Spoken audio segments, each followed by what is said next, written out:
Trump gave a speech to Talking Points USA, whatever. It's the Charlie Kirk group.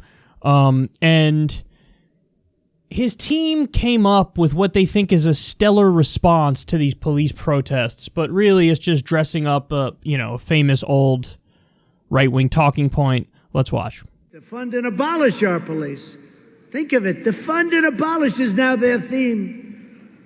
And who preside over the violence and mayhem of the 20 most dangerous cities in America, 20 for 20 most dangerous, run by Democrats, and it'll happen to our country if a guy like Joe Biden gets in, because Joe Biden has no control over what's happening. They won't even be talking to him. The murder rate in Detroit and Baltimore is higher than that of El Salvador, Guatemala, or Afghanistan. But the left launches no protests over these travesties. They're travesties because it doesn't serve their radical agenda. Think of that. Tougher than Afghanistan. All run by Democrats.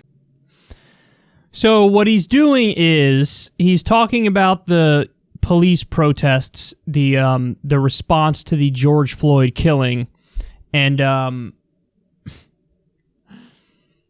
he's saying, well, look at Detroit and look at Baltimore and look at Chicago, and the murder rate there is really high.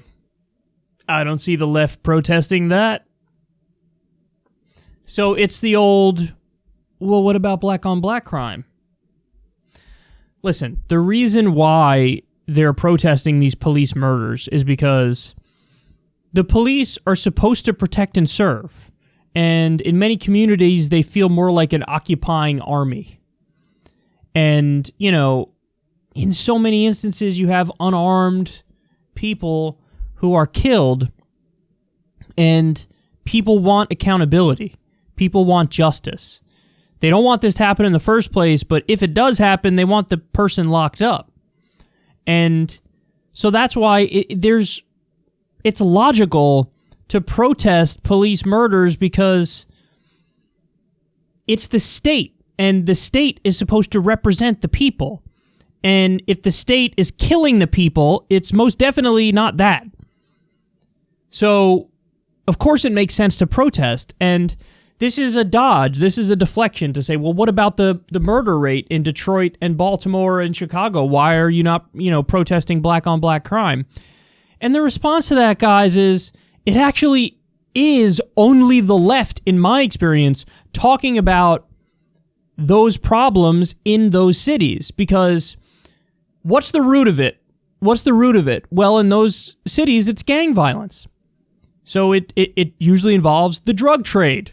So how do you stop that violence? Well, first and foremost, you end the drug war. The reason why it's so violent is because it's against the law, which means it's pushed underground, which means, of course, there's going to be criminal gangs associated with it, because those are the only people who are allowed to sell it. It's the criminal gangs. The exact same thing happened with Prohibition. Soon as you made alcohol illegal, it went underground, and the mafia started, doing that business. And the fallout. The murder rate shot up, the crime rate shot up, and there were, shootouts in the streets over this underground black market. So the answer is to end the drug war. What else is the answer? Get to the root problem, which is the poverty and the degradation.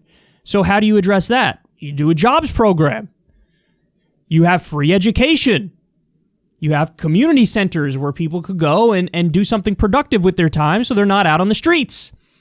So the answer to these problems is to end the drug war and do social democratic reforms. Who's talking about ending the drug war, and who's talking about doing social democratic reforms?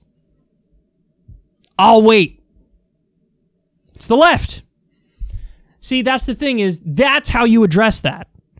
You don't address gang violence and murders by just protesting. That's not going to do anything, because the gangs are not responsive to protests. But you know who is? The government.